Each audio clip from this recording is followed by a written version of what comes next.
غوث اعظم اس دنیا میں پیدا نہیں ہوئے، بس یہی واقعہ بتا رہا ہوں۔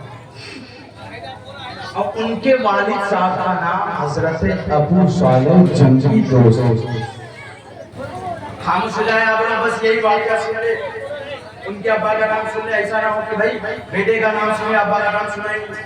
تو ایسا نہ ہو کہ ہاں فلاں صاحب نے تقریر کیا، فلاں کا نام یہ ہے تو فلاں کا ابا کا نام ہی پتہ نہیں۔ تو پوری بات سن لے کہ بیٹا بھی ہے تو باپ کا بھی ذکر ہونا چاہیے، کیونکہ یہاں ہمارے گاؤں سماج کا الحمدللہ یہ اچھا ماحول ہے کہ اگر لوگ پہچانے جاتے ہیں تو باپ کے نام سے پہچانے جاتے ہیں۔ اگر دلی، ممبئی، کرناٹکا، مہاراشٹر اگر جاؤ تو وہاں گھر کے نام سے پہچانتے ہیں کہ فلاں نمبر 46 یاد نہیں، ایسا نمبر تھا اسی نام سے پہچانے جاتے لوگ۔ ہاں گھر کا نمبر فلاں ہے، اچھا وہاں کے رہنے والے لوگ اس طرح پہچانے جاتے ہیں۔ الحمدللہ ہمارے گاؤں اور سماج، ہمارے ضلع کا یہ ماحول ہے کہ اگر کوئی بھی پہچانا جاتا ہے کہ فلاں صاحب نے تقریر کیا تو بیٹا کس کا تھا؟ فلاں کا بیٹا تھا، باپ کے نام سے پہچانا جاتا ہے۔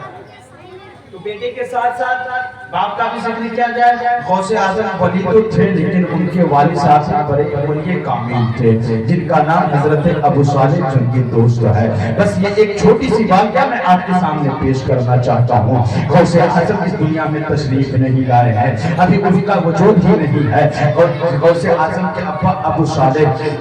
جنگی دوست رحمت اللہ علیہ، اب ان کے گھر میں فاقہ چل رہا ہے، وہ ٹینشن میں گھر کے باہر بیٹھے، یعنی سمندر کے کنارے میں بیٹھے ہیں، دریا کے کنارے پر بیٹھے رو رہے ہیں اور سوچ رہے ہیں۔ تو ادھر سے ایک سیب بہتا ہوا کنارے کنارے آ رہا ہے، تو حضرت ابو صالح اس سیب کو دیکھتے ہیں، غور سے دیکھنے کے بعد اس سیب کو پانی سے اٹھاتے ہیں، اٹھانے کے بعد اس سیب کو کھا لیتے ہیں، کھانے کے بعد اب وہ کچھ دیر کا عرصہ گزرتا ہے تو وہ سوچ میں پڑ جاتے ہیں کہ آخر یہ سیب تھا تو تھا کس کا؟ اس سیب کا مالک کوئی نہ کوئی تو ضرور ہوگا، میں نے بغیر اجازت اس سیب کو کھایا ہے، یہ نامناسبت ہے، میں اسے پہلے پتہ لگاؤں۔ تو حضرت ابو صالح اب ایک دماغ لگاتے ہیں، ایک مائنڈ لگاتے ہیں کہ ہاں یہ سیب وہ تو دریا کے کنارے بہتا بہتا آیا ہے، ہو سکتا ہے اس دریا کے کنارے سے جاؤں تو پتہ لگ جائے، اس سیب کا مالک کا پتہ لگ جائے۔ حضرت ابو صالح جنگی اس دریا کے کنارے کنارے جاتے ہیں، یعنی کچھ دن کا عرصہ گزرتا ہے، گزرنے کے بعد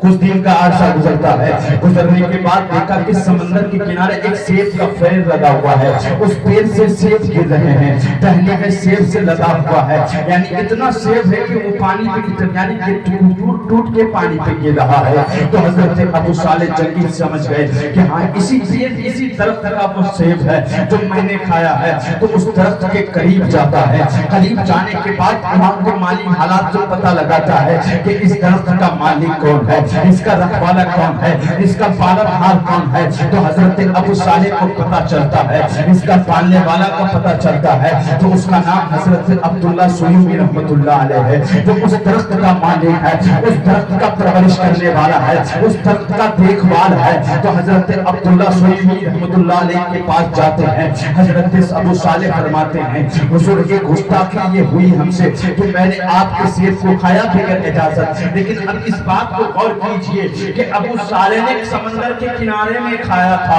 پتہ نہیں تین چار دن کا عرصہ گزر گیا، تب اس سیب کے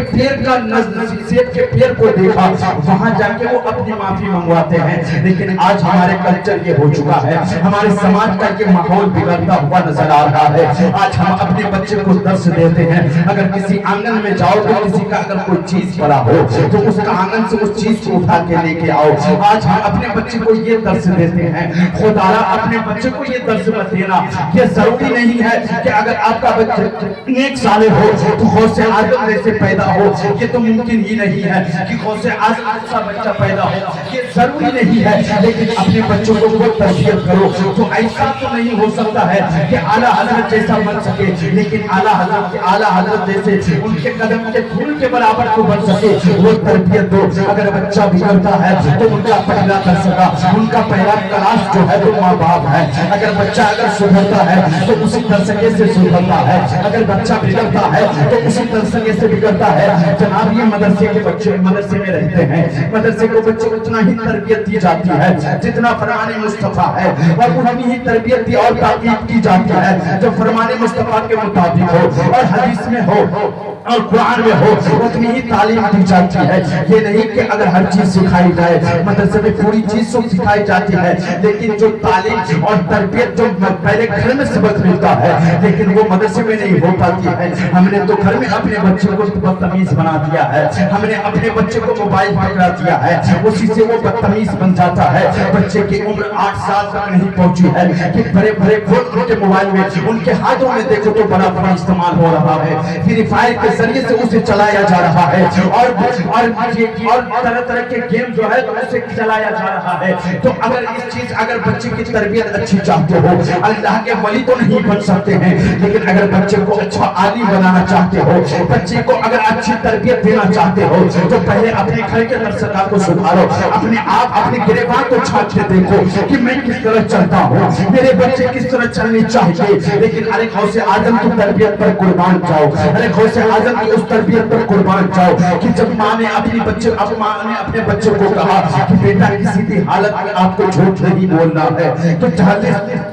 40 ڈاکو کے سامنے جب ڈاکو نے پوچھا کہ اے بچہ تمہارے پاس کچھ ہے, تو غوث اعظم فرماتے ہاں میرے پاس 40 دینار ہے. تو اس بچے کی عقل کو دیکھو, جب وہ جیلان سے پڑھنے گئے بغداد شریف تو ڈاکو نے چھکا بھی ڈاکوؤں کو کہتا ہے کہ ہاں میرے پاس 40 دینار ہے. تو سب سے پہلے تربیت یہ ہے کہ غوث اعظم کی یہ تربیت ہے, یہ نہیں ہے کہ غوث اعظم جیسے بچہ پیدا ہو, لیکن ان کی طرف تھوڑی سی ان کی طرف اگر ہو جائے دنیا کمال کر جائے, یعنی اپنے گھر کو بھی آباد کر جائے, دنیا کو بھی سنوار دے, آخرت کو بھی سنوار دے. جب ڈاکو نے پوچھا بچے تمہارے پاس کچھ ہے, تو انہوں نے کہا کہ ہاں میرے پاس 40 دینار ہے. تو کہا کہ اگر تم جھوٹ بھی بولتے پورے قافلے والوں کو لوٹ چکا ہے, تو انہوں نے کہا کہ اگر آپ جھوٹ بھی بول دیتے تو میں آپ کو چھوڑ دیتا, آخر آپ نے جھوٹ کیوں نہیں بولا. تو غوث اعظم فرماتے ہیں کہ اس کی وجہ یہ ہے کہ میں جب زیلان سے نکلا تھا بغداد شریف کے ارادے سے,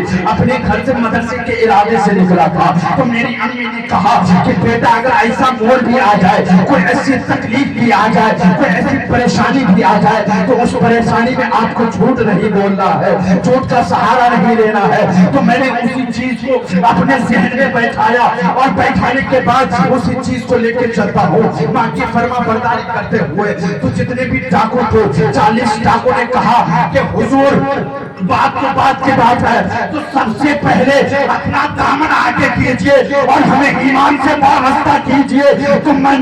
شاعر مشرق کو بھی کہنا پڑا کہ نگاہ ولی نے وہ تاثیر دیکھی بدلتی ہزاروں کی تقدیر. اب اس سے پتہ لگا کہ جب ماں کی تربیت اس طرح ہو تو بچے غوث اعظم جیسے پیدا ہوتے ہیں. اگر ماں نیک صالح ہو تو بچہ غوث اعظم جیسا پیدا ہوتا ہے. ماں اگر تربیت دینے والی ہو تو بچہ اعلیٰ حضرت جیسے پیدا ہوتے ہیں. ماں اگر پرہیزگار ہو, پنج وقتہ کی نماز پڑھتی ہو تو بچہ غوث غریب نواز جیسے پیدا ہوتے ہیں. لیکن آج تو ہمیں فرصت ہی نہیں جناب, تو ہمارے بچے کیسے غوث اعظم کے تلوے کے برابر پیدا ہو. تو میں آپ سے یہی گزارش کرنا چاہتا ہوں کہ اگر یہاں سے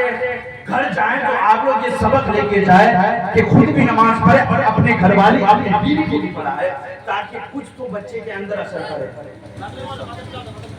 کچھ اثر تو پڑے. لیکن آج فکر نہیں ہوتی ہے, تو وقت نہیں ہے. انشاءاللہ اگر پھر